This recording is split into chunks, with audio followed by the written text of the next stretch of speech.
Hi everyone, Tony from Bonners, and today I've got a really interesting conversation with Mike Patrick, who's a composer, producer, arranger, and one of the most UK sought after keyboard players.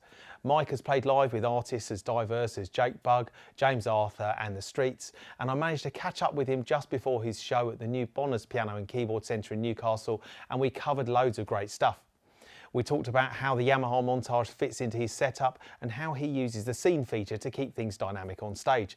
And I even got him to play me some of his favourite sounds. He tells me whether it's better to sit or stand when performing and the go-to Montage sounds he relies on every night. So it's a short chat, but it's packed with brilliant insight for any keyboard players who perform live. So let's get straight into it.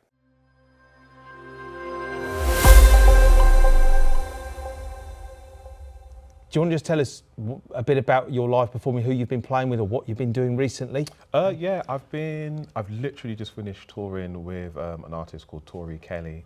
She was opening up for Ed's, obviously it's last year. I think he's been touring for about 4 years, so she was opening up for him.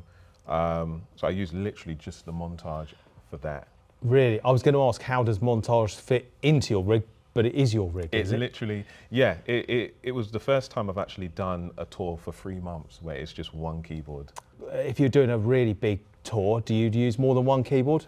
Or? Yeah, this is the thing. Normally I've always used at least 2 keyboards. Right. But because the Montage, and I'm not just saying this, because it has so many capabilities, I took the chance of trying to just do a whole tour. And bearing in mind, this is arena tour, no, it's stadium tours. So every night was stadiums. Wow. And yeah, it stood the test of time. Wow. Yeah. And out of interest, because obviously it's keyboard players who are interested in this kind of interview. When you play, are you standing up or are you sitting down? I love sitting down, but I'm standing up. Oh, really? Yeah, and I'm playing 2 pedals as well. Ah, yeah. But do you find your playing changes whether you sit up or stand down? Honestly, it does, because you also have to learn how to move, because everyone expects you to dance or just, you know what, they just enjoy. I'm quite a, you know, but it does force you to learn how to, you know, I'm quite tall as well, so the keyboard has to be pretty high. So it is an interesting challenge to kind of stand and play. I do play different standing up than sitting down. Yeah. I personally, I find actually my technique improves if I'm sitting down. Yeah. And how, are there any go-to presets that you always come back to that you find that you use a lot when you're performing? The CFX is, I think every song, if it's a piano, is CFX. Yeah. Because you always, I mean, this one's a wide version, but it's incredible.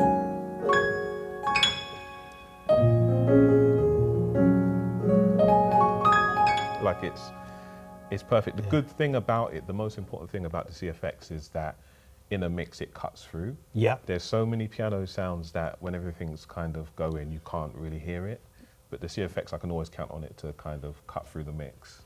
And are there any other presets that are kind of something you kind of always go back to, or they're just good? Yeah, there's solid sounds that you definitely. There's I've always, and this is from the Motif days, I love the R&B soft Rhodes. Oh yeah. R&B soft Rhodes is like, oh nice.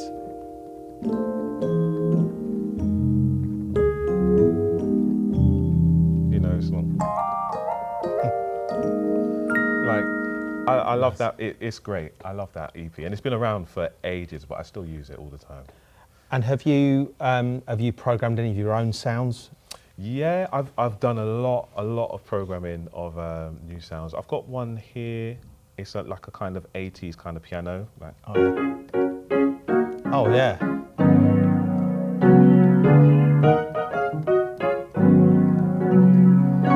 But it's kind of got like a bit of a chorus kind of feel to it. So I love that sound. There's I've got a few others here and there.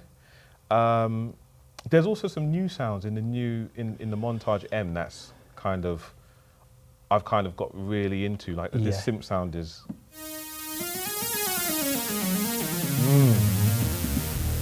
Which is like my favourite new sound on the Montage. That's a great, it's very fat down the bottom, isn't it? Yeah, it's got a lot of low end. Yeah. So it's like, there's a lot of new things that I haven't even discovered yet, even now, but there are a few of my favourites at the moment. Have you used any of the ANX voices yet? Yeah, there's a synth brass. I'll see if I can find it. the one.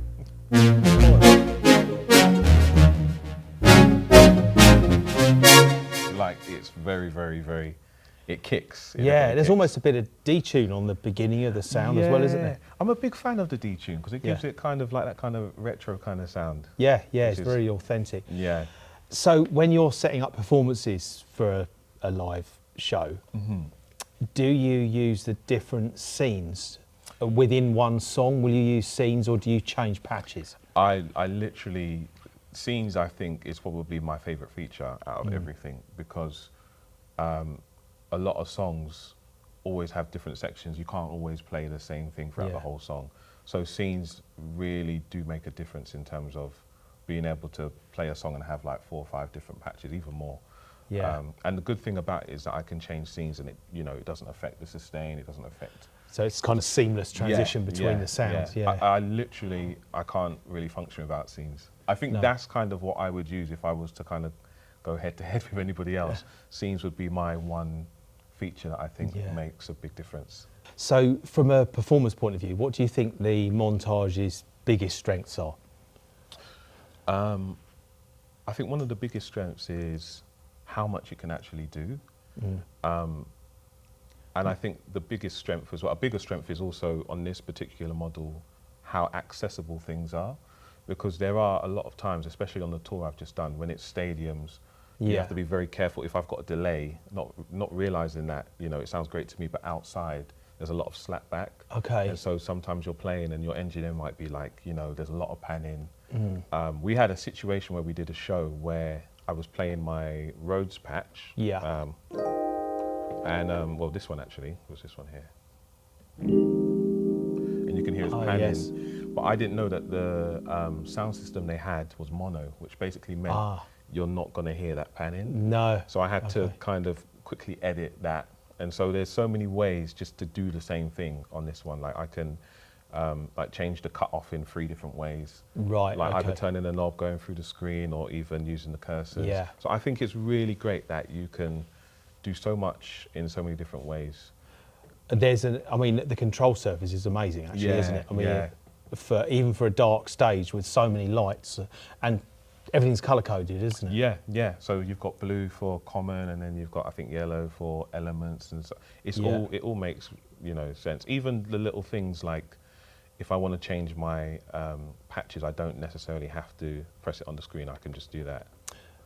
Right, so you can make the category buttons. They can line up with the screen. So it's handy. I can also, to be honest, lock even the little things like locking the panel. I do that sometimes because, people like to tinker sometimes. Yeah, of course. Yeah. Do you ever use the super knob? Yeah, live. I really.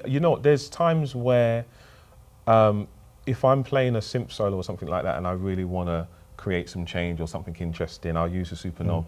On a rare occasion, I do assign it to the expression pedal as well. Right, which means I don't have to worry about, trying to turn the knob as well as play and stuff like that. Okay. So the thing I like as well about the super knob is that you can basically assign it to anything. There's so much that you can do, and sometimes you just want it to be kind of interesting and a bit weird or a bit strange. Yeah. And so the super knob's really good for that. Yeah. And if you only had, say, you could only have one sound for the rest of your life from the Montage, what would you choose? That's a really hard question.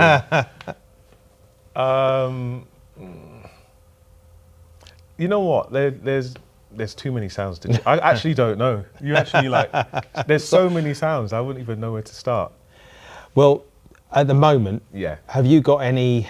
I guess we all have them from time to time. What's your at the moment like your if you're just sitting noodling around having a play at home, whatever? Yeah. What's your latest chord progression that you're noodling over? If you just had to sit down and play a keyboard you haven't played before, what would That's a really good question. Because I heard you playing when you didn't know I was hearing you, and we all do it. We go off in a different place. Yeah, that's true. Pretend we're not here. Okay. And just play something. Okay, cool. Soulful. I'm gonna get my CFX. This one's my favourite one. Ah, yeah. there you go. It's a CFX. That's the sound Yeah. you can't do. I without, just realised. And you know what? When you asked there you me, go. I did say maybe it's the CFX, and it's like, yeah, I've kind of outed myself a little bit. Yeah, there's so many though. All right, I'm just gonna go for the CFX concert.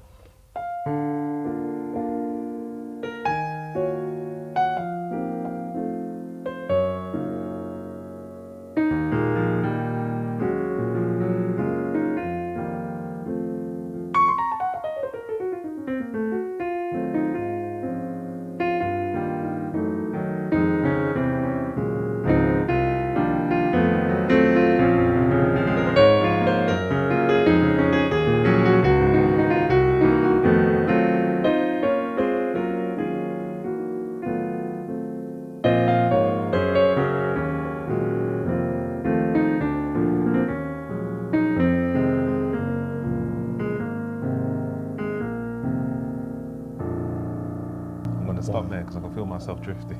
I've got those goosebumps again. It's amazing. Well, Mike, thank you so much for sharing this with us. So it's just an insight into how you guys perform at stadiums and how you use the keyboards is really interesting. It's a pleasure, honestly. Thank you very much. No, thank you.